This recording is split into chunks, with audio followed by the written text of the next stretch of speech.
pagi Bu. Pagi Rizky, silakan duduk. Ibu perhatikan kamu datang terlambat lagi hari ini. Apakah ada sesuatu yang ingin kamu ceritakan? Saya kesiangan banget tadi. Semalam saya terlalu lama untuk sampai lagi. Terima kasih sudah jujur Rizky. Ibu tahu kamu adalah siswa yang bertanggung jawab dan biasanya disiplin dalam mengatur waktu. Ibu mengerti bahwa kita semua kadang bisa tergoda untuk melakukan hal-hal yang menyenangkan, seperti menonton video YouTube. Namun, penting untuk kita tetap menjaga keseimbangan agar tidak mengorbankan tanggung jawab kita. Bagaimana menurutmu tindakan yang kamu lakukan semalam itu? Saya sehat itu salah Bu. Saya seharusnya tahu dan jujur lebih awal. Bagus Rizky. Mengakui kesalahan adalah langkah penting. Sekarang, mari kita pikirkan bagaimana cara memperbaikinya. Menurutmu, apa keyakinan kelas kita tentang disiplin waktu? Kami selalu diajarkan bahwa disiplin waktu sangat penting, baik untuk diri sendiri maupun untuk menghadapi orang lain. Saya tahu saya harus lebih disiplin dan mengatur dengan lebih baik. Tepat sekali. Ibu yakin kamu bisa melakukannya. Bagaimana jika kita membuat rencana agar hal ini tidak terulang lagi?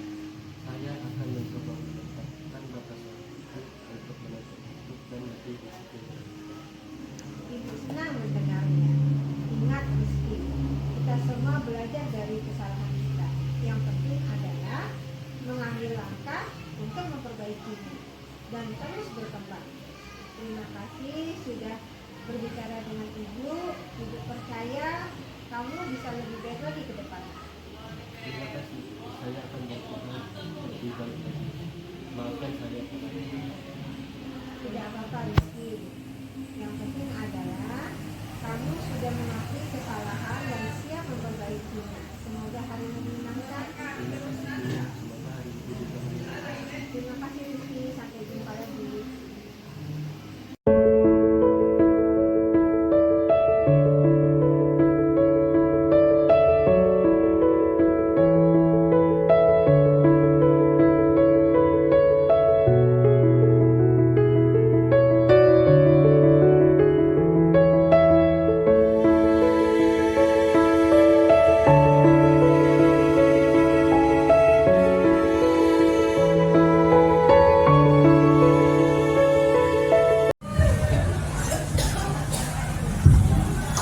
Assalamualaikum warahmatullahi wabarakatuh. Waalaikumsalam warahmatullahi wabarakatuh. Puji dan syukur kita panjatkan kehadirat Allah yang Maha Kuasa karena berkat rahmat darinya pada sore siang hari ini kita bisa melaksanakan kegiatan kombel kita. Kegiatan kombel kita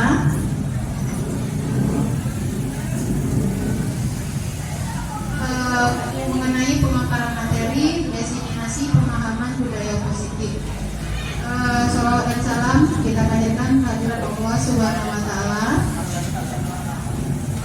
Baiklah, adapun susunan acara kita pada hari ini yang pertama yaitu pembukaan, yang kedua doa, lalu sambutan dari ibu kepala sekolah, yang keempat pemaparan materi desiminasi pemahaman budaya positif yang akan disampaikan oleh Bu Dwi. Yang terakhir acaranya adalah penutup. Baiklah Bapak Ibu, untuk memulai kegiatan kita pada siang hari ini, ada baiknya kita melapaskan basmalah. Acara selanjutnya yaitu doa. Kami minta tolong kepada Bapak Jahat Misibah untuk memimpin doa pada siang hari ini kepada Bapak Jahat. Bismillahirrahmanirrahim. Alhamdulillahirabbil alamin. Allahumma shalli ala sayyidina Muhammad wa ala ali sayyidina Muhammad. Allahumma inna ala dzikrika wa syukrika wa husna ibadatik. Rabbana atina fid dunya hasanah wa fil akhirati hasanah wa qina adzabannar. Ya Allah, ya Tuhan kami mohon agar Engkau berikan segala keberkahan kepada kami. Mohon kepada Ya Allah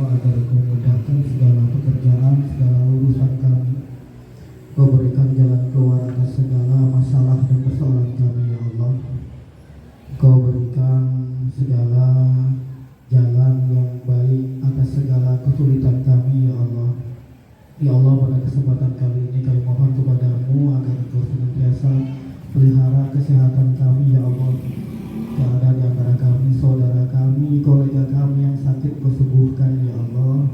Kau berikan kelapangan rezeki kepada kami semua ya Allah. Rabbana zalamna anfusana wa illam taghfir lana wa tarhamna lanakunanna minal khasirin. Subhana rabbika rabbil izzati amma yasifun wa salamun alal mursalin walhamdulillahi rabbil alamin.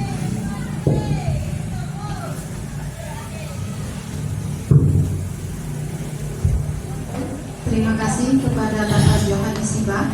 Baiklah Bapak Ibu, kita ke acara selanjutnya, yaitu sambutannya akan disampaikan oleh Ibu Kepala SMA Negeri 3 Sekayu kepada Ibu Idariani SPD MSI. Kami persilakan.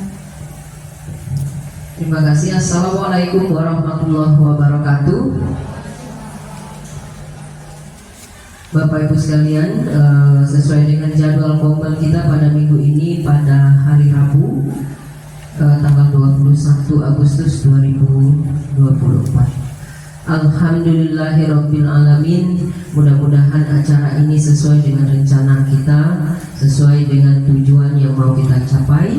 Selawat teriring salam marilah selalu kita curahkan kepada Nabi Agung, Nabi besar, Nabi Muhammad SAW. Bapak Ibu sekalian, marilah taat intinya kita panjatkan puji syukur kita kepada Allah ya. Mudah-mudahan kita selalu dalam keadaan sehat walafiat dan selalu mendapatkan hidayah dari Allah Subhanahu wa taala. Jadi pada siang hari ini kopel kita akan diisi oleh Ibu Dwi, yaitu CGP angkatan ke-11 Kabupaten Musi Banyuasin, di mana pada siang hari ini Ibu Dwi akan melakukan diseminasi ya, diseminasi yaitu menyebarkan pemahaman budaya positif. Jadi marilah kita dengarkan bersama-sama, kita perhatikan apa yang beliau sampaikan. Mudah-mudahan apa yang disampaikan ini atau di-share dengan kita pada siang hari ini memberikan pencerahan kepada kita semuanya. Kalaupun kita belum memiliki ilmu pengetahuan yang cukup, insya Allah itu akan bertambah dan bisa kita implementasikan di kelas kita masing-masing nanti dan kepada anak didik kita semuanya. Baiklah Bapak Ibu, tidak banyak yang saya sampaikan, dan untuk kesempatan siang hari ini kami persilakan kepada Ibu Dwi untuk melakukan diseminasi ya, atau penyebaran pemahaman budaya positif. Mungkin ini dari saya, terima kasih. Assalamualaikum warahmatullahi wabarakatuh. Terima kasih kami ucapkan kepada Ibu atas sambutan yang sudah diberikan kepada kami. Baiklah Bapak Ibu, kita lanjut ke acara inti kita, yaitu pemaparan materi diseminasi pemahaman budaya positif oleh calon guru penggerak Ibu Dwi Wahyu Kurniawati SPD. Kepada Ibu kami persilakan. Assalamualaikum warahmatullahi wabarakatuh. Waalaikumsalam warahmatullahi wabarakatuh. Terima kasih kepada Ibu Idariani SPD MSI yang telah memberikan kesempatan untuk saya sebagai calon guru penggerak angkatan 11 melaksanakan diseminasi penyebaran pemahaman tentang budaya positif di sekolah. Kemudian terima kasih kepada rekan-rekan guru, Bapak Ibu yang telah hadir pada siang hari ini. Kemudian kita langsung saja ya Bapak Ibu. Sebelum kita mulai, karena ini sudah siang, mungkin ada ice breaking ya sebelum kita mulai biar nggak ngantuk karena kondisinya siang. Ya, ice breakingnya ikuti kata saya dan gerakan saya. Boleh Bapak Ibu, nanti kalau saya suruh berdiri ya. Tapi ini saya praktek dulu. Mungkin posisinya seperti ini. Sama dengan 2. Ya, sama dengan 2. 2 ditambah 2 sama dengan 4. Seperti ini. Nanti kayak 4 ya. 4 ditambah 4 sama dengan 8.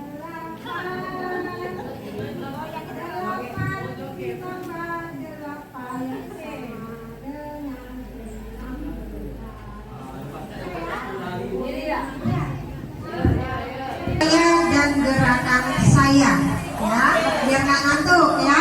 Oke, Mbak Brian sudah siap, silakan sini. Oke. Kalau ngerasa agak sempit geser dikit kalau.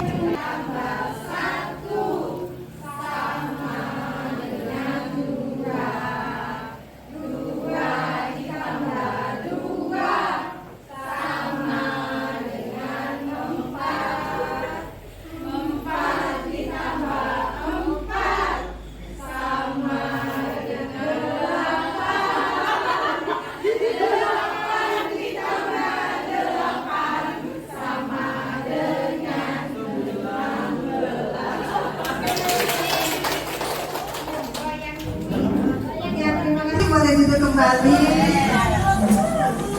Ya, biar gak ngantuk ya Bapak Ibu karena siang. Oke. Gimana? Sudah mulai agak sekarang ya? Ya, kita lanjut diseminasi menyebarkan pemahaman disiplin positif ini sebagai syarat untuk aksi nyata saya ketika mempelajari modul 1.4 tentang budaya positif di sekolah, seperti itu Bapak Ibu ya. Untuk materinya, untuk modul 1.4 ini kita sebagai untuk kurikulum Merdeka ini filosofinya adalah tentang pendidikan Ki Hajar Dewantara. Nah, di situ adalah perubahan paradigma baru seperti ini ya. Jadi perwujudan budaya positif merupakan perwujudan dari nilai-nilai atau keyakinan ya, keyakinan dari diri kita sebagai guru dan sebagai murid nantinya. Kemudian budaya positif ini dapat mendorong murid untuk mampu berpikir, kemudian bertindak dan mencipta sebagai proses kemerdekaan dirinya. Kemudian murid mampu mandiri dan bertanggung jawab. Jadi akhirnya nanti murid itu dapat mandiri dan bertanggung jawab setelah dia bisa ya melaksanakan budaya positif di sekolah maupun di kelasnya ketika proses pembelajaran berlangsung. Nah, untuk tahapannya atau materinya ini lumayan ada 7 poin, yaitu perubahan paradigma belajar yang sekarang, kemudian disiplin positif, kebutuhan dasar manusia, motivasi perilaku manusia untuk melakukan sesuatu itu. Kemudian ada posisi kontrol guru, jadi kita ini punya posisi ya Bapak Ibu terhadap anak murid. Kemudian keyakinan kelas, serta yang terakhir segitiga restitusi. Untuk pembelajaran dengan paradigma baru, kita ketahui bahwa sekarang pakai filosofi Ki Hajar Dewantara ya. Tujuan pendidikan adalah memerdekakan murid mencapai keselamatan dunia dan akhirat ya, kebahagiaannya juga begitu. Pembelajaran dengan paradigma baru merupakan pembelajaran yang dirancang berdasarkan prinsip pembelajaran berdiferensiasi pada akhirnya. Kemudian sehingga para peserta didik bisa belajar sesuai dengan kebutuhannya berdasarkan tahap perkembangan sesuai dengan teori psikologi modern untuk mewujudkan profil pelajar Pancasila. Kita tahu ada 6 dimensi profil pelajar Pancasila. Ini harus bisa diterapkan dan diwujudkan untuk mewujudkan tujuan pendidikan nasional. Kita lanjut. Nah, salah satu untuk menerapkan budaya positif di sekolah adalah penerapan disiplin positif. Ini sebenarnya merupakan dasar dari pendidikan filosofi Ki Hajar Dewantara. Nah, yaitu pembiasaan hal yang baik mencakup sikap atau perilaku maupun tutur kata atau berkaitan dengan perilaku sikap sehari-hari peserta didik atau murid kita. Lalu ini oleh seluruh warga di sekolah, terutama bagi murid, agar dapat berkembang menjadi pribadi yang kritis, mandiri dan bertanggung jawab. Sebagai pendidik, tentu saja tujuan kita adalah menciptakan peserta didik yang memiliki disiplin positif, disiplin diri, sehingga mereka berperilaku mengacu kepada nilai-nilai kebajikan universal dan memiliki motivasi dalam diri menuju perubahan perilaku yang ke arah yang lebih baik.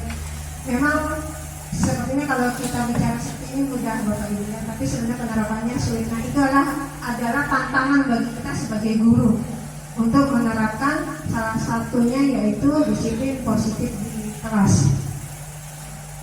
Lalu karena disiplin positif ini tentu saja berkaitan dengan kebutuhan dasar manusia. Kita masing-masing ini punya 5 kebutuhan dasar manusia, yaitu yang pertama kebutuhan bertahan hidup. Jadi dari makan, minum itu harus terpenuhi lebih dahulu seperti itu.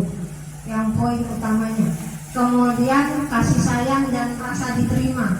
Kasih sayang kalau di keluarga kita pasti orang tua, anak, istri, suami, ya. Kemudian rasa diterima atau diakui di tempat tersebut seperti itu. Kemudian kebutuhan akan kebebasan berpendapat, mengeluarkan pendapat, ya.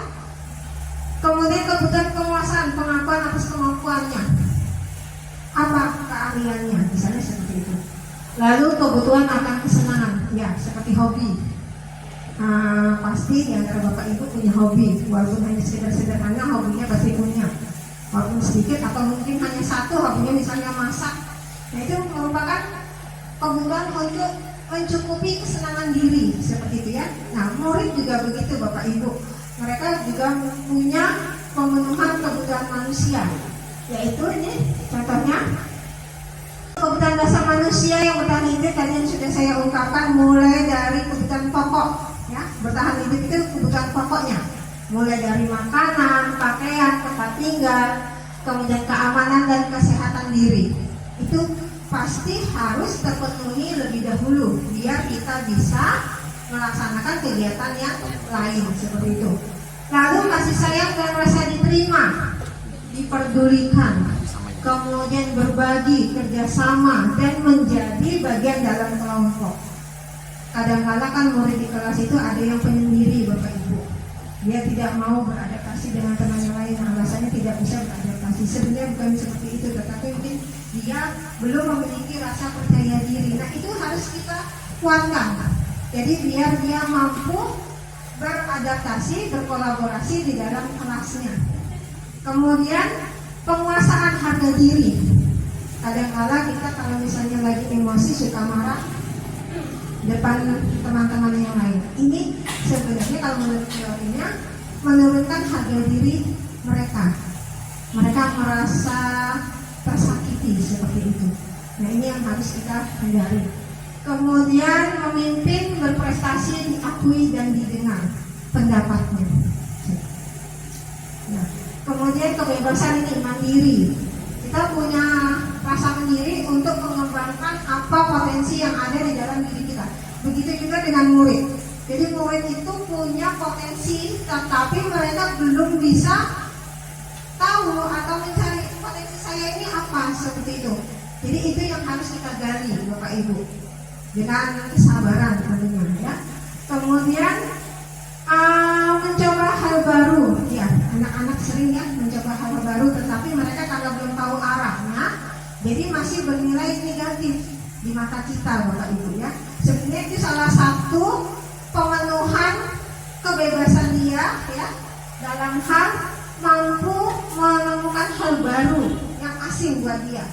Kita kan suka seperti itu ya Bapak Ibu, merasa saya pengen seperti ini, penasaran, dan juga dengan anak murid.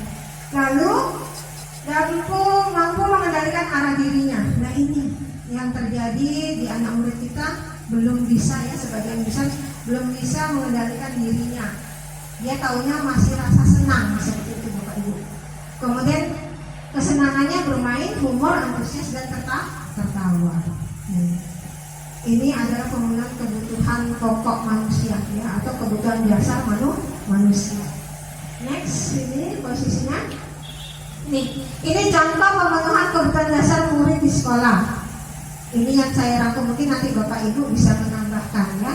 Ini yang saya inputkan di sini. Contohnya bertahan hidup. Sekolah menyediakan fasilitas untuk kesehatan dan kebutuhan makan dan minum, yaitu adanya kantin dan UKS yang sudah dimanfaatkan oleh warga sekolah. Kemudian kasih sayang, guru menerima murid apa adanya.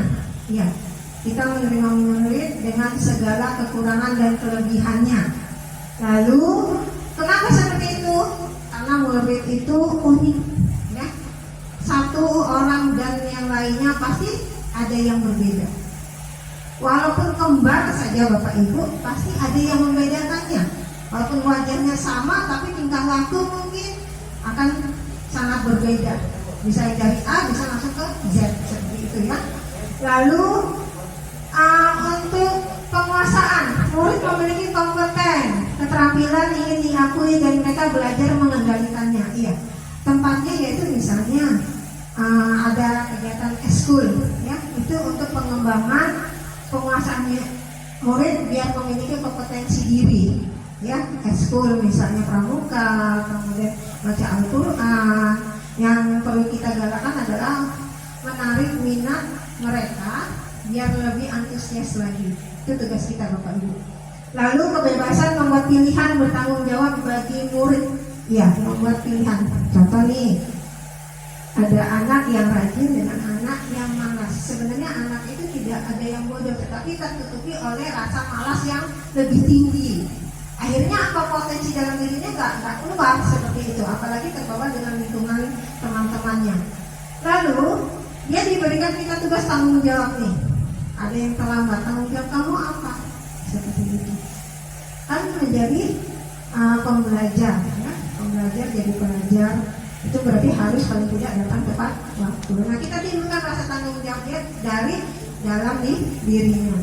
Kemudian kesenangan, membuat kegiatan pembelajaran yang menyenangkan. Nah, ini tantangan bagi kita semua Bapak Ibu, termasuk saya, untuk membuat pembelajaran di kelas itu menyenangkan bagi murid.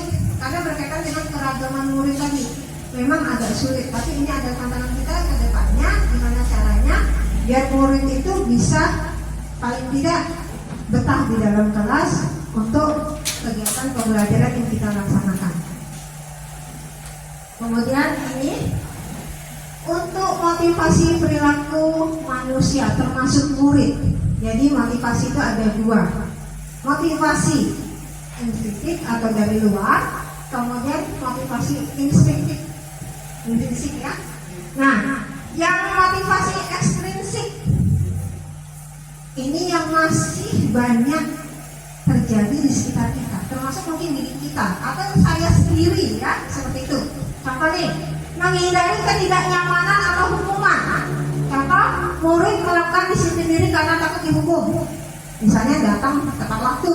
Kenapa? Takut dihukum sama guru piket. Nah, itu berarti dia masih punya motivasi dari luar atau dalam Bapak Ibu? Dari luar, seperti itu. Nah, kemudian mendapatkan imbalan atau menghargaan dari orang lain biar dikatain rajin. Oh, si A itu rajin, datang terus. Nah, itu berarti motivasinya dari mana? Iya, dari luar juga, ya. Nah, ini. Nah, yang bagus, yang terbaik, ya, yaitu motivasi intrinsik dengan menghargai nilai-nilai kebajikan dari dirinya sendiri, yaitu murid melakukan disiplin diri karena sadar menjadi orang yang mereka inginkan dan menghargai diri sendiri dengan nilai-nilai yang mereka percaya. Jadi misalnya tadi ada ya kan, kita lihat kalau pagi-pagi itu ada murid yang selalu datang tepat waktu. Nah, kalau dia intrinsik itu karena dia tahu bahwa saya ini memang harus datang tepat waktu karena saya mau sekolah, mau belajar. Bukan karena takut dihukum atau karena dia ngomongin, wah anaknya rajin, dapat reward dari kita sebagai guru piket, dapat dari wali kelas, enggak. Tapi dia sadar, oh saya ini harus seperti ini. Seperti itu Bapak Ibu. Jadi instinktif itu yang paling bagus. Nah, ternyata Bapak Ibu, pemberian penghargaan yang berlebihan itu justru tidak bagus. Karena dia menjadi seperti terpenjara, terkungkung seperti itu ya. Terpenjara kenapa? Kalau nggak dapat hadiah dia jadi tidak termotivasi seperti itu. Jadi nggak semangat. Walaupun sebenarnya penghargaan itu adalah salah satu motivasi untuk menimbulkan motivasi dia untuk lebih rajin lagi seperti itu.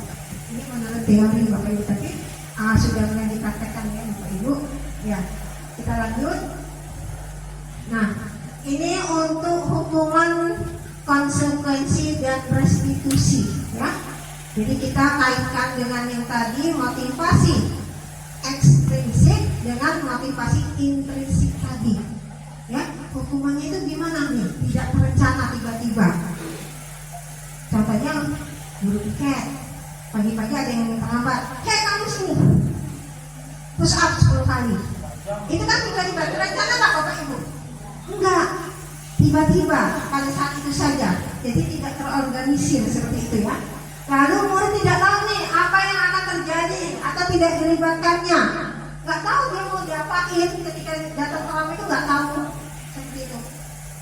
Tapi dengan kesadarannya, masih ada kesadarannya datang terlambat, ya, dengan menghadapi guru piket, tapi dia nggak tahu mau dihukum apa. Nah seperti itu yang jenis hukuman, ya. Lalu berupa hukuman fisik dan psikis. Biasanya kalau misalnya ada yang terlambat, biasanya kita ngapain? Dihukum, ya. Dihukum. Mungkin apa lagi? Ada nggak kalimat-kalimat kita yang membuat dia dimarah-marahin, terus tidak, ya betul. Dimarahin sambil kita marah-marah, kemudian sambil hukum dia secara fisik. Jadi fisiknya kena, psikisnya kena. Berkaitan dengan tadi harga diri tadi, Bapak Ibu, ya. Oke, kita lanjut. Konsekuensi ini terencana, disepakati sesuai dengan peraturan. Misalnya kalau datang terlambat, apa konsekuensinya? Oh Bu, saya harus tinggal di kelas misalnya. Kenapa? Karena saya belum piket, jadi saya nanti piketnya istirahat, misalnya seperti itu Bapak Ibu, ya. Lalu murid tetap dibuat tidak nyaman dengan hal konsekuensi karena merasa dia rasa bersalah tadi. Lalu sikap guru selalu memonitor murid. Nah, iya, kita kan selalu ada si A nggak, ada si B nggak, datang terlambat nggak, nah seperti itu. Masuk nggak di pelajaran saya? Nah, jadi kesannya murid itu tidak bebas merasa diawasi. Tapi sebenarnya tujuan kita baik, ya Bapak Ibu. Saya yakin kita semua di sini niatnya baik untuk memperbaiki perilaku peserta didik kita dengan berbagai cara mungkin, ya, yang tanpa kita sadari ternyata justru membuat murid itu lebih tidak termotivasi seperti itu, ya. Nah ini kira-kira nih Bapak Ibu posisinya yang di mana? Penghukum, pembuat rasa bersalah, pemantau, teman, atau manajer? Nah, kira-kira yang mana nih? Boleh direnungkan sedikit 1 menit, nanti saya tampilkan video semuanya, boleh. Kira-kira yang mana? Pemantau. Oke, Bu Desti bilangnya pemantau. Ada semuanya. Kadang-kala ya Bu Badria, ya. Kadang-kala sebagai penghukum, iya. Bu Yani kadang-kala pembuat merasa bersalah siswa, iya. Sebagai pemantau, iya. Kemudian teman, gitu. Oh, Ibu Ida sebagai teman belum? Iya, Bu Ida belum sebagai teman karena beliau kepala sekolah, ya. Ya. Kemudian manajer. Nah, sebentar saya tampilkan video, semoga bisa diputar. Gak kapok-kapok sih kamu. Sudah berapa kali terlambat? Sana, kamu keliling lapangan basket 2 kali. Posisi kontrol guru tadi, ya. Yang pertama, misalnya kasus terlambat datang ke sekolah penghukum. Sekarang kamu lari mengelilingi lapangan 3 kali, tadi kan penghukum langsung tiba-tiba, ya, datang terlambat, nggak ditanyain alasannya apa, kenapa terlambat. Siapa tahu Bapak Ibu dia nolong orang tuanya dulu belanja di pasar, atau misalnya mungkin bangun kesiangan karena malamnya dia dagang atau bagaimana, ya. Jadi tanyakan dulu alasannya, harusnya. Jadi kan penghukum langsung tiba-tiba sekarang kamu lari mengelilingi lapangan itu, ya. Ini adalah teman. Jadi bahasa kita itu memposisikan sama dengan dia. Siapa langgar peraturan sekolah, kamu tahu konsekuensinya. Ada kata-kata konsekuensi, itu sebagai pemantau, ya. Tapi sudah mulai lebih baik lagi dibandingkan, sudah mulai munculkan rasa bertanggung jawab terhadap dirinya sendiri. Itu yang tujuannya untuk 5 posisi kontrol yang terakhir sebagai manajer yang terbaik, ya. Nah, ini nanti dikaitkan.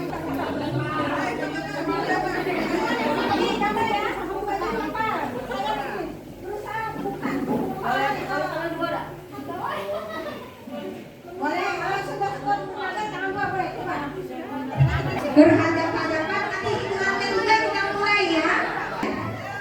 Naik. Nanti ada nih, satu.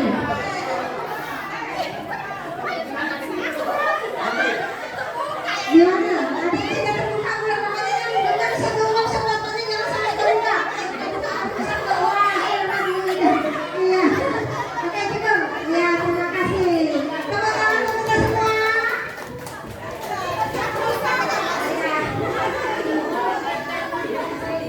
Ya.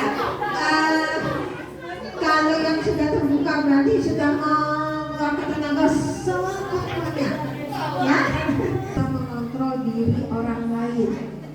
Nah, yang bagian menghafal itu kan diri kita sendiri. Ketika kita mau melepaskan membuka orang itu biar bisa membuka itu kan diri kita. Keputusan diri kita bukan. Keputusan nggak enak buka aja. Pokoknya nggak bisa harus. Artinya sebenarnya ini berlaku untuk murid kita, Bapak Ibu. Jadi kontrol diri murid itu ada di dirinya sendiri. Kita sebagai guru itu hanya memotivasi, mengarahkan, menuntunnya untuk ke arah jalan yang lebih baik seperti itu. Kontrol dirinya tetap ada dirinya sendiri seperti itu. Ini kaitannya ya, seperti itu sebenarnya. Itu menurut teori. Tetapi benar kan ketika kita putuskan, lepasin aja, halwa seperti itu. Kami tahan, setahan lagi ya. Saya yakin mesti bertahan kita seperti itu ya, tidak apa-apa. Jadi intinya seperti itu. Jadi ada rasa empati di dalam diri pribadi kita masing-masing ya.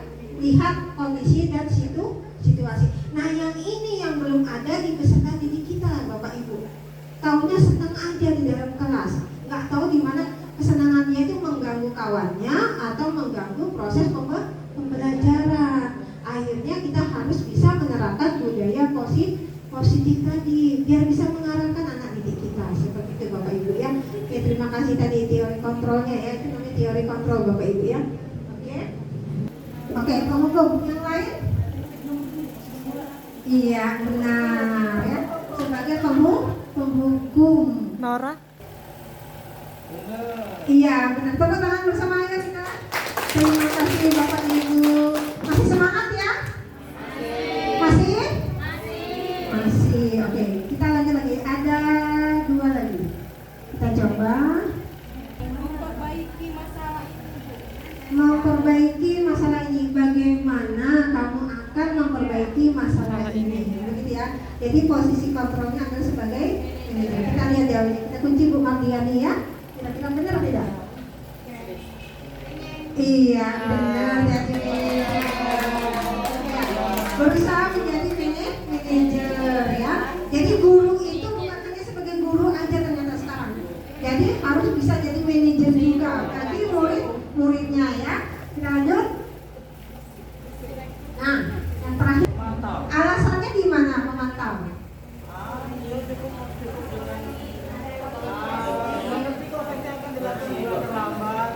Ya. Kamu terlambat 15 menit. Apakah kamu sudah mengerti konsekuensi yang dilakukan bila terlambat? Nah, ada kata-kata konsekuensi. Benar nggak ya? Kira-kira? Iya benar. Sebagai mengatakan pakai hal ya. Terima kasih. Oke. Sebelum lanjut nih, Bapak Ibu, biarkannya ada beberapa yang sudah mulai ngantuk juga ya. Sedikit.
Ya, ini keras-keras ya, cewek.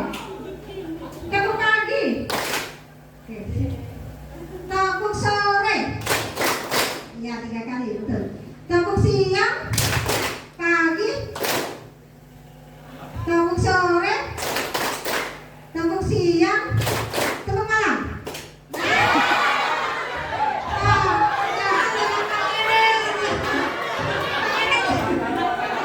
Lebih meningkat. Oke, saya ambil kuncinya ya. Kalau peraturan itu konsepnya top down, Ya. tapi yang kalau keyakinan itu bottom up. Oke, maksudnya Bu Ida kalau peraturan ini hanya dari atas saja ya langsung. Jadi yang bawah nggak ikut, nah yang ini dari bawah seperti itu. Oke, ada lagi jawaban lain? Oke, Pak Johan silakan. Kalau yang saya ketahui keyakinan itu kesepakatan dibuat bersama, dia tanpa ada paksaan, dia punya pandangan, dia punya keinginan, dia. Oke, Terus kalau yang peraturan iya. itu sepihak, Sepihak. hanya orang tertentu yang membuatnya. Iya. Oke. Dan yang lain harus mematuhinya. Jadi walaupun cuma dibuat oleh sepihak, yang lain harus ikut gitu ya. Dipaksa harus ikut, mau harus seperti itu. Oke. Terima kasih buat Pak Brian, Ibu Ida dan Pak Johan, jawabannya bagus semua ya. Jadi memang betul seperti itu Bapak Ibu ya. Tadi kita serius atau diganggu, emosi ujung-ujungnya seperti itu. Lalu hadir di sekolah 15 menit sebelumnya. Berarti komitmen, disiplin, kemudian menghargai orang lain juga. Ya kalau kita biasanya kalau ke murid disiplin ini ya, dikaitkan dengan kata-katanya keyakinan kelasnya disiplin. Lalu dilarang melakukan kekerasan. Biasanya kita di kelas sekolah namanya bullying ya, bullying. Yaitu berkaitan dengan keamanan dan saling menghormati. Jadi satu peraturan itu bisa jadi 2 keyakinan, ya seperti itu. Bergantian atau menunggu giliran, menghormati orang lain dan berempati, antri, gantian, empati sama orang lain, jangan egois seperti itu. Kemudian dilarang merokok, iya. Ini dikaitkan dengan kesehatan. Kemudian gunakan masker, juga kesehatan dan keamanan. Berjalan di kelas dan koridor, keamanan dan keselamatan, dan bisa merusak taman. Nah sekarang gini pertanyaan saya Bapak Ibu yang bawa motor pakai helm nggak? Ada nggak yang nggak pakai helm? Masih ada ya. Berarti belum sadar ya, baik secara prinsip maupun prinsip. Nah sekarang positif untuk membuat keyakinan kelas di masing-masing kelas. Ini contoh.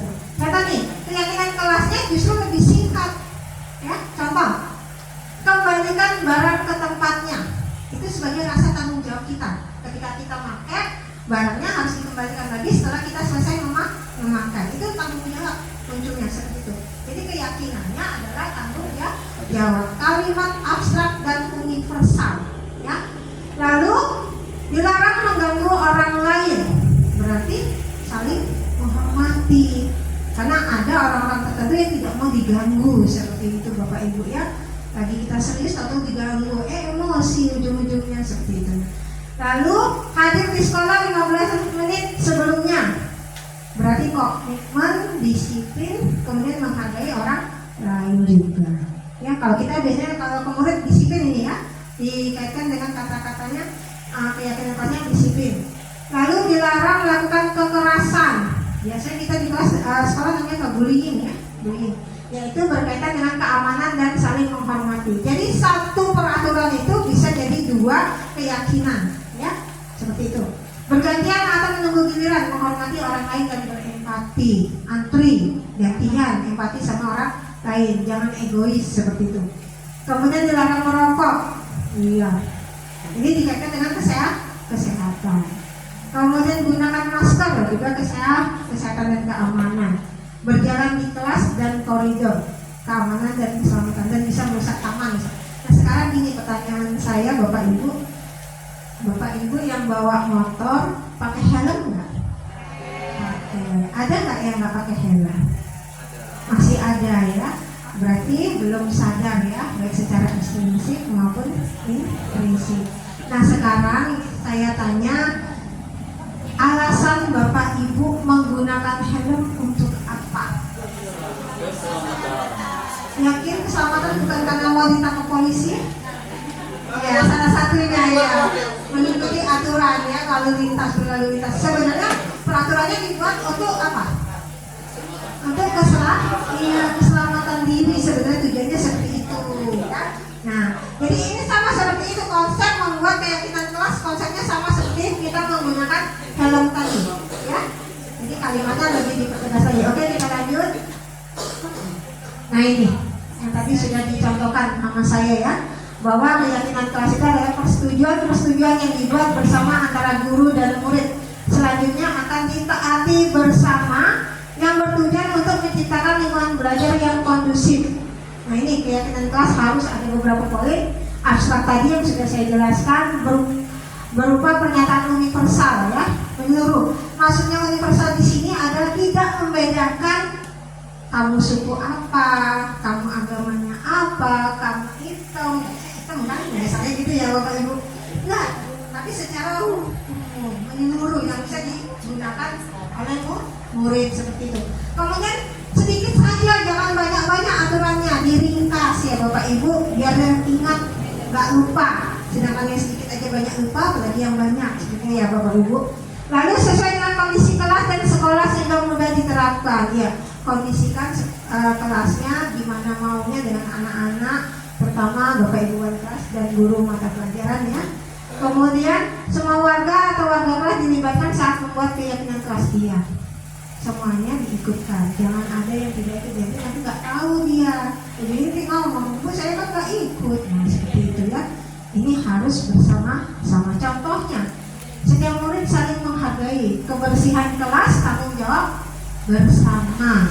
Kemudian hubungan yang positif yaitu dasar untuk belajar. Lalu kita bertanggung jawab atas lingkungan belajar bersama. Oke. Ini prosedur pembentukan keyakinan kelas tahapannya Bapak Ibu ya. Jadi misalnya dikumpulkan, kita bagaimana di depan seperti ini, atau membentuk lingkaran boleh, mana senyamannya Bapak Ibu ketika melaksanakan membuat keyakinan kelas. Kemudian mencatat masukan-masukannya, bisa pakai stick note ya. Kemudian ajak murid-murid, ganti kalimat yang negatif jadi positif tadi. Kemudian ajak murid, beberapa peraturan disatukan menjadi satu poin keyakinan.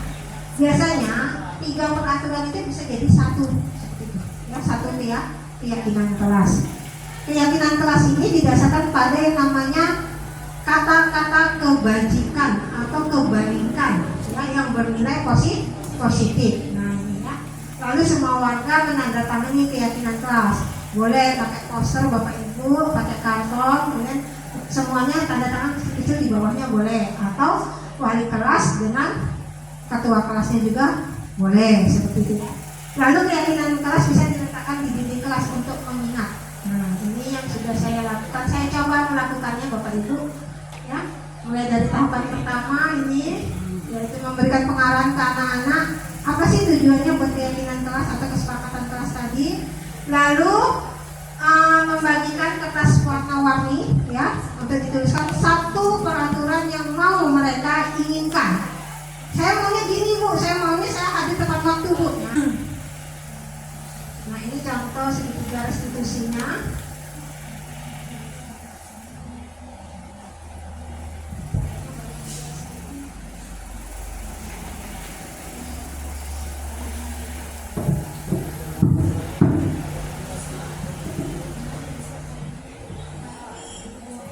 Ini praktek segitiga restitusi.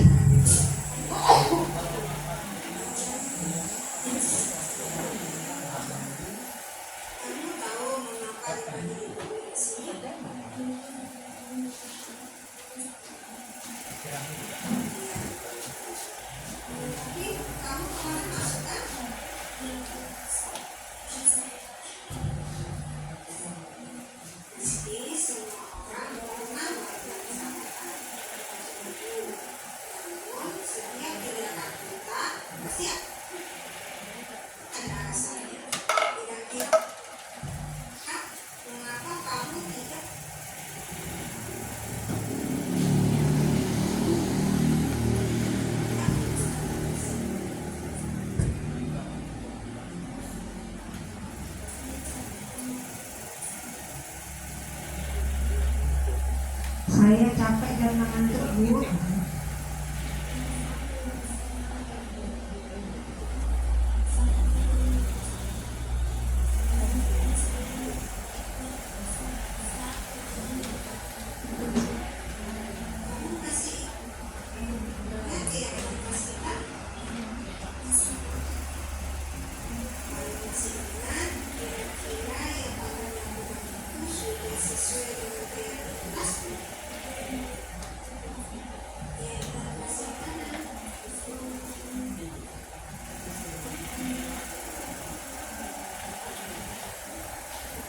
Sinyalnya ya Bapak Ibu, tadi pagi sudah saya coba, tadi malam juga sudah saya coba ini. Apakah kamu punya solusi untuk masalah ini?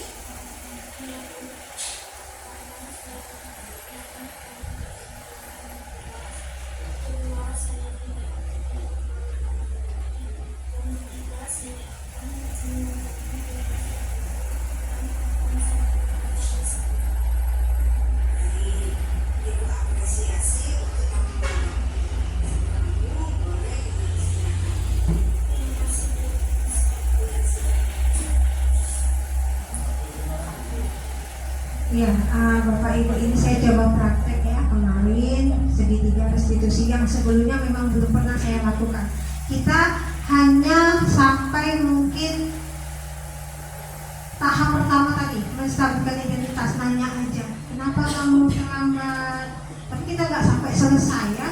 Jadi dia bisa mencari solusi sendiri untuk permasalahannya. Seperti itu Bapak Ibu ya.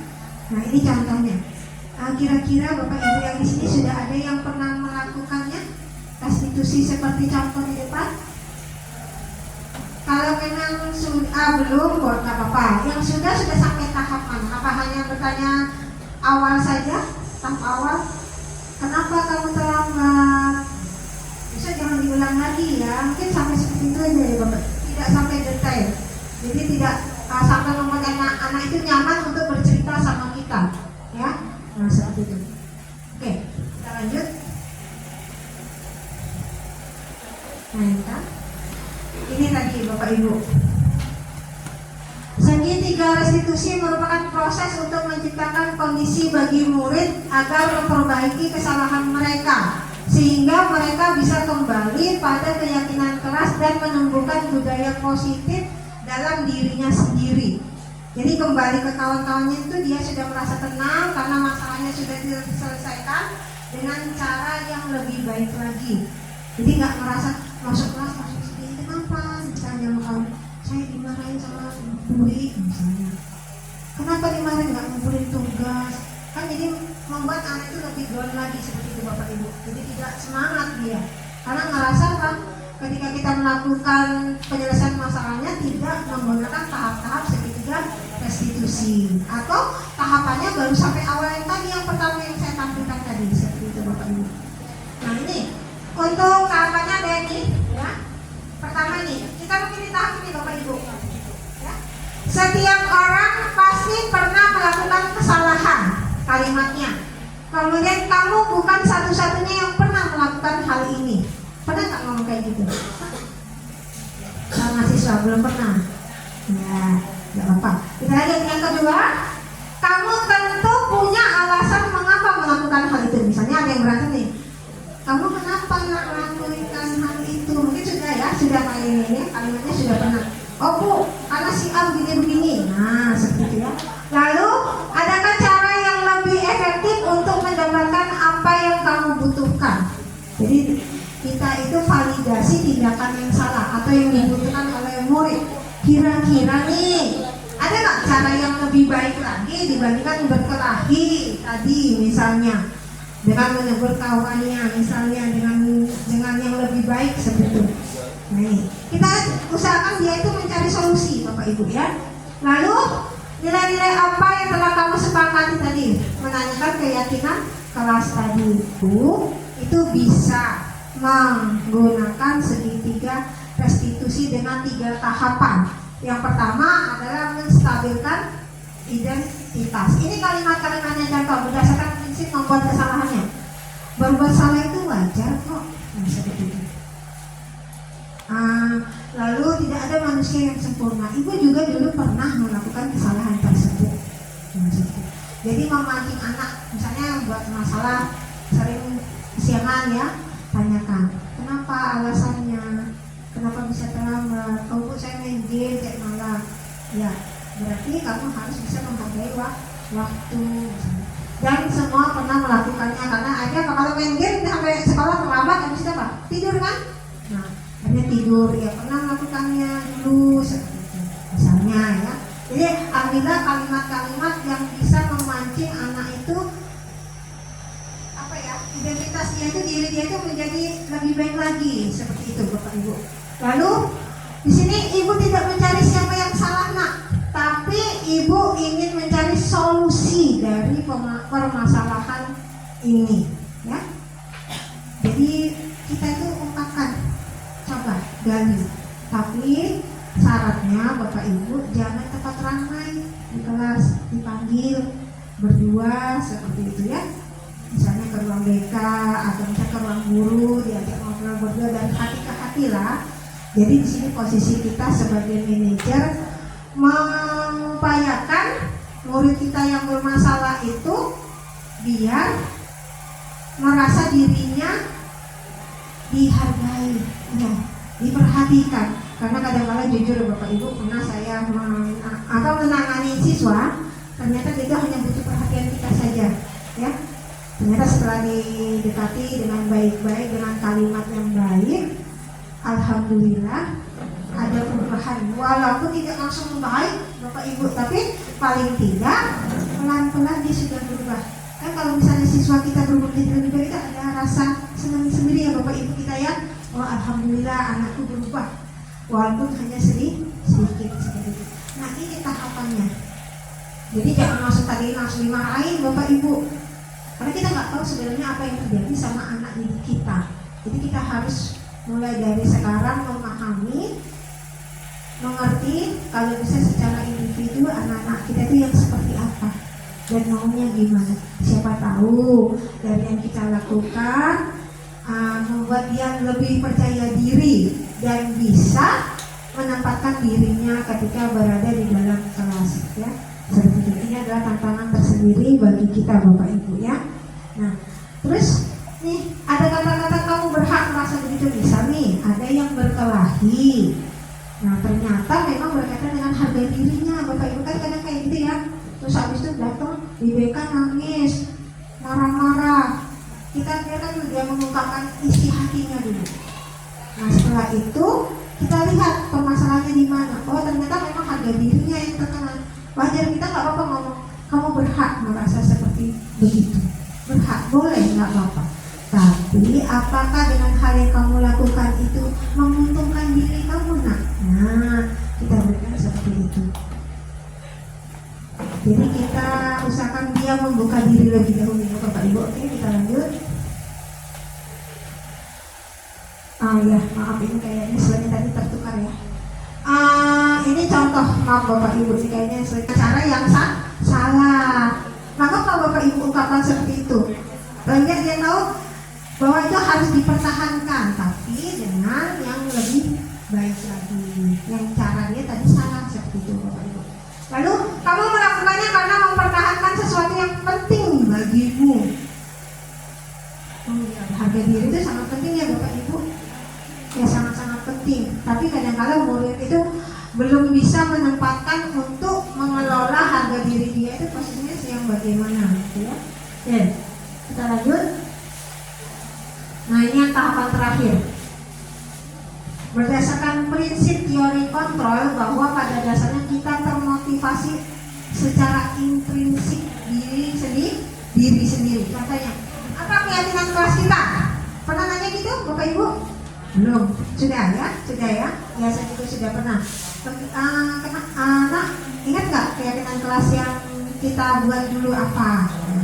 Nanti biar dia ingatkan apa diungkapkannya. Ya, misalnya masuk ke kelas, tepat waktu, disiplin waktu, masuk ke dalam kelas. Nah, lalu nilai-nilai apa yang telah disepakati bersama nilai kebajikannya tadi? Apa? Kalau hadir tepat waktu misalnya apa? Nilai universalnya. Kebajikannya apa kira-kira Bapak Ibu? Disiplin. Oke, bisa masuk tanggung jawab nggak? Bisa, ya. Tanggung jawab kita sebagai murid ya harus hadir tepat waktu. Oke. Lalu seperti apa gambaran sebuah kelas yang ideal menurut kamu? Nah, ditanyakan, kamu tuh maunya apa? Idealnya bagi kamu itu apa? Oh, Bu, saya maunya begini.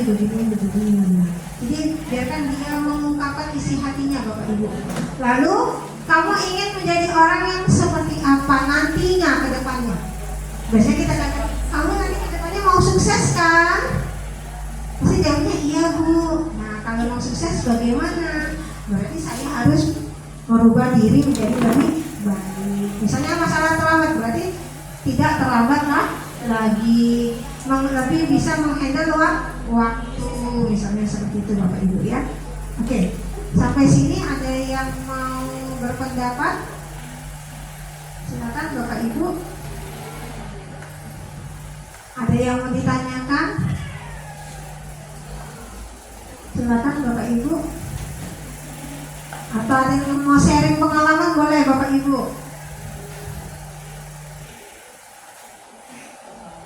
Oke, silakan Bu Susra.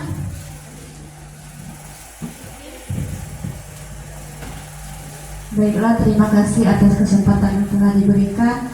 Saya ingin saya tanyakan bagaimana menerapkan kata-kata yang positif itu, karena kami di lapangan itu sering mengungkapkan kata-kata yang negatif atau jangan terlambat ya nak. Seharusnya itu diusahakan, usahakan datangnya pagi. Makanya saya tanyakan bagaimana menerapkan kata positif itu ke siswa agar tidak menggunakan kata-kata negatif. Terima kasih.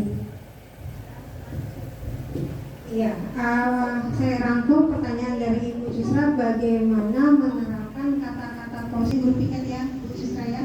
Iya, sama siswa yang terlambat. Kira-kira apa? Ayo, ada yang mau membantu memberi tanggapan? Menerapkannya bagaimana? Punya pendapat? Nggak apa-apa Bapak Ibu, kita sharing di sini. Ayo. Bagaimana cara menerapkan kata-kata positif kepada murid di lapangan? Dan seringkali kita itu lupa dengan kalimat jangan tadi ya. Jangan terlambat.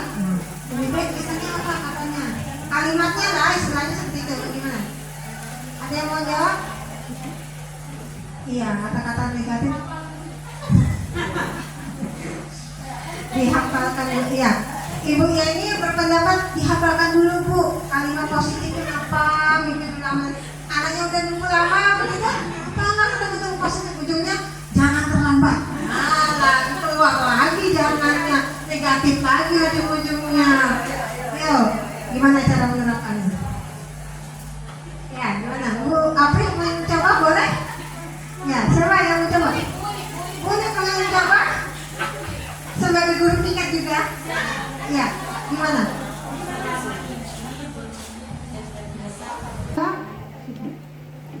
Iya, kata-kata kalau praktek selama ini belum bisa mengikuti atau menerapkan kata-kata positif, tapi mungkin ada baiknya kita mulai dulu ya, dimulai dari sekarang, membiasakan. Gimana dulu?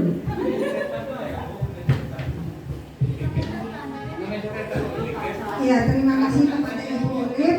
Jadi, oke, Ibu Ida. Bagi saya, tetapi dari 27 tahun masa kerja saya dan saya sudah mengalami Kepada Ibu Urip. Jadi, oke, Ibu Ida. bagi saya, tetapi dari 27 tahun masa kerja saya dan saya sudah mengalami sejak PNS saja ya, sejak PNS di SMA 17 tahun, 10 tahunnya di 6 tahun setengahnya di Pelakat Tinggi dan di Gurunya Manusia.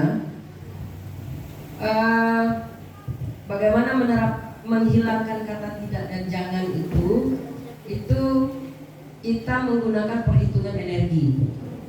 Kalau ya, maka akhirnya tercetus juga. Nah, makanya saya katakan kita harus membiasakan perhitungan energi positif itu dalam segala situasi. Saya dulu pernah punya pengalaman waktu di SMA 2. Jadi SMA 2 itu juga tidak seluruhnya anak-anaknya oke gitu ya. Ada salah satu siswa SMA 2 itu, saya lupa tahunnya, sekitar tahun 2010 apa ya. Dia selalu datang terlambat. Selalu. Seluruh guru itu sudah angkat tangan. Tidak ada yang mempan. Memberi ngajak supaya dia datang lebih cepat. Datang tibalah dia naik ke kelas 12. Saya posisi ngajar di kelas 12. Dari awal tahun ajaran ketemu saya ajak dia diskusi. Saya tanyakan kenapa dia bisa datang terlambat ya, karena dia gamer, pemain game, ya, sehingga dia tidurnya selalu larut malam dan dia pasti terlambat. Dia tidak peduli. Dia anak yang dalam kondisi perekonomian yang bagus, ya, sehingga fasilitas itu dia bisa dapatkan dengan mudah.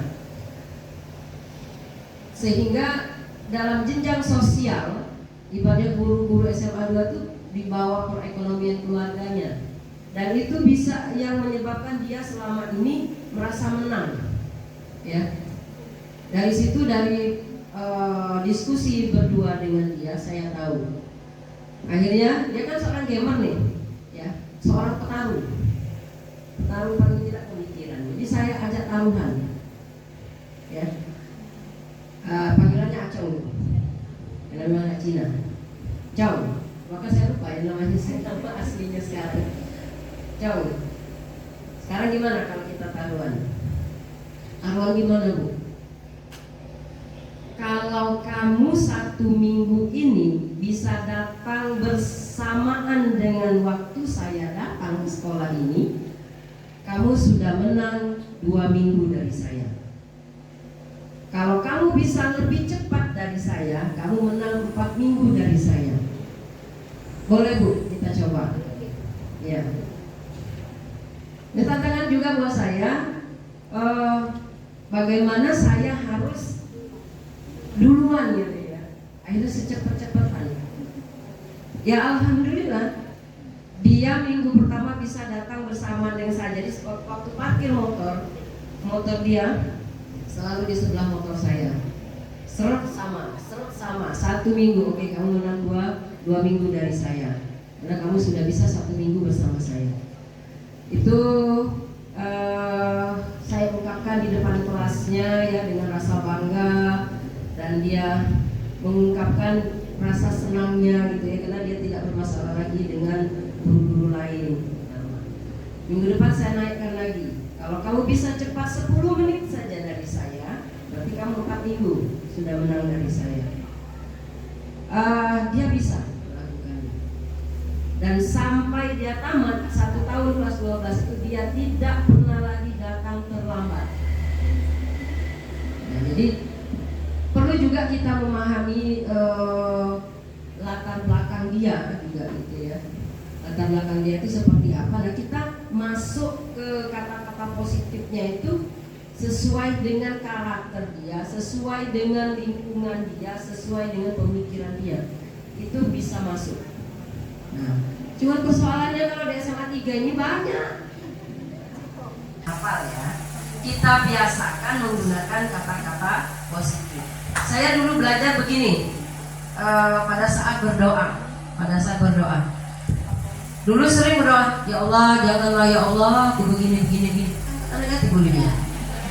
Kok kayaknya gak kabul gitu ya. Akhirnya saya ketemu buku yang energi positif perhitungan itu ya. Akhirnya saya ubah. Ketika berdoa itu tidak lagi ya Allah, jangan itu saya buang, atau tidak saya buang, tapi saya ganti dengan yang positif.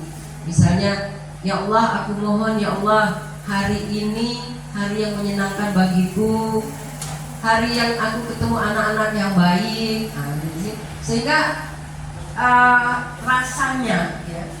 rasanya plong, dan memang hari itu semuanya positif yang datang. Nah, jadi ini perlu pembiasaan kita itu. Kalau bisa kita mulai dari rumah, dari kegiatan kita pribadi secara individu, maupun nanti keluarnya itu kalau kita sudah terbiasa dengan diri kita sendiri, itu keluarnya nanti ya hal yang positif yang sama yang mau kita lakukan. Nah, tinggal memang tantangan kita bertemu dengan anak-anak yang menurut penilaian saya memang agak sulit. Mungkin itu Bu Dwi. Terima kasih atas kesempatannya. Assalamualaikum warahmatullahi wabarakatuh. Ya, tepuk tangan buat Ibu Ida, teman-teman. Terima kasih masukannya. Ya, benar jawabannya bahwa memang kita harus ada pembiasaan ya. Pembiasaan yang artinya kalau sudah kata kebiasaan berarti harus rutin kita laksanakan. Mungkin awal-awalnya sulit, nanti sudah terbiasa ya, akan terbiasa, dan akhirnya semoga di sini budaya positifnya bisa terlaksana dengan baik seperti itu Bapak Ibu ya, untuk keyakinan kelas penerapannya di sekolah dan di kelas seperti itu Bapak Ibu. Ada lagi yang ingin ditanyakan? Ada lagi yang ingin ditanyakan Bapak Ibu tentang budaya positif? Ini juga bisa Bapak Ibu ya, kita kan sebagai warga sekolah bisa menerapkan namanya keyakinan sekolah. Jadi bukan hanya di kelas, tapi bisa juga keyakinan sekolah. Jadi juga bisa diterapkan seperti itu Bapak Ibu ya. Ada lagi yang ditanyakan? Tidak ada Bapak Ibu? Tidak ada. Oke, kalau tidak ada, sebagai penutup atau closing ya, hari ini tentang budaya positif itu adalah poin utama dalam pendidikan filosofi Ki Hajar Dewantara. Jadi kita harus bisa menerapkan budaya positif mulai dari diri sendiri Bapak Ibu ya. Seperti kalimat yang di depan menurut Stephen ya, bila kita ingin membuat kemajuan perlahan, sedikit-sedikit ubahlah sikap atau perilaku Anda. Lalu, namun bila kita ingin memperbaiki cara-cara utama kita, maka kita perlu merubah. Merubah apa?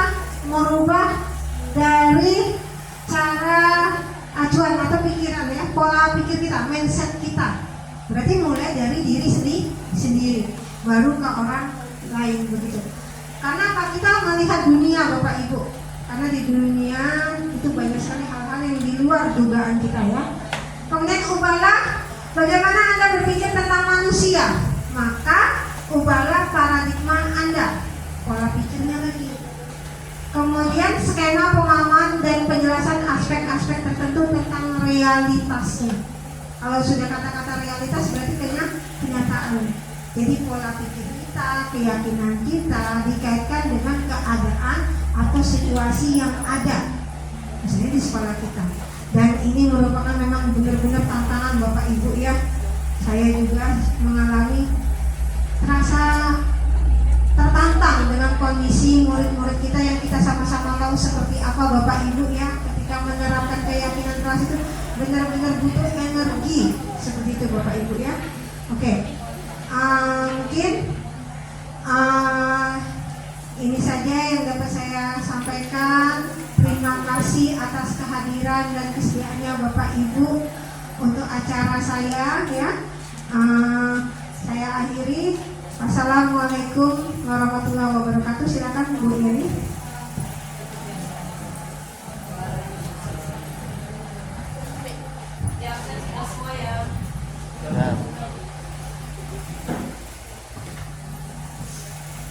Terima kasih kami ucapkan kepada Ibu calon guru penggerak Ibu Dwi Wahyu Kurniawati atas yang disampaikan. Semoga bermanfaat bagi kita semua. Amin. Baiklah, untuk menutup acara kita pada sore hari ini, marilah bersama-sama kita melapaskan hamdalah. Alhamdulillahirabbil alamin. Saya sebagai pembawa acara mengucapkan terima kasih kepada Bapak Ibu semua, dan saya mohon maaf jika ada salah kata. Kepada Allah saya mohon ampun.